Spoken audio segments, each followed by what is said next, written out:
তমা রশিদ একজনই আছে, সো তাকে বিট করা কখনোই সম্ভব না।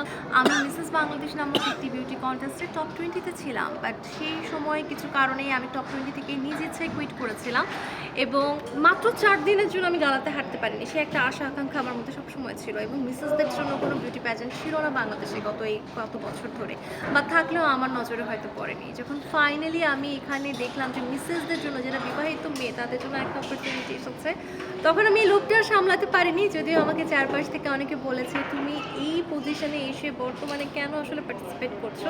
দেখুন, আমাদের সবার একটা স্বপ্ন থাকে, আমরা যত বড়ই হয়ে যাই, যত বড় উচ্চতায় ছুঁয়ে যায় না কেন, আমরা স্বপ্নের কাছে সবসময় ছোট থাকি।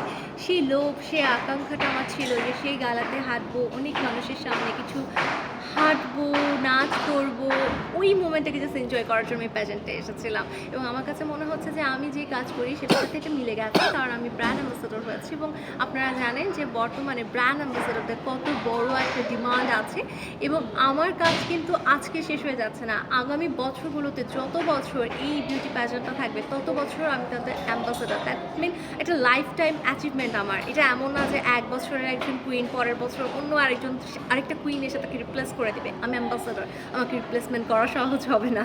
তমা রশিদ নামটার একজন মানুষই আছে। একটা আমি খুব আগের গল্প বলি।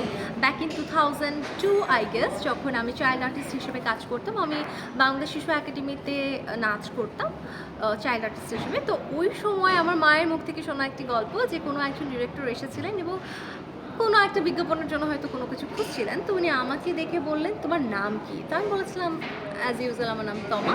তখন ওখান থেকে নাকি বলে এসেছে সুন্দরী তমা। আমি জানি না এটা কতটুকু সত্য বা কী। সো তমা রশিদ একজনই আছে, সো তাকে বিট করা কখনোই সম্ভব না, কোনো প্ল্যাটফর্মে সম্ভব না। যদি আপনারা দেখে থাকেন যে আমাকে আপনাদের দৃষ্টিতে কেউ বিট করেছে, তখন আমাকে বলবেন।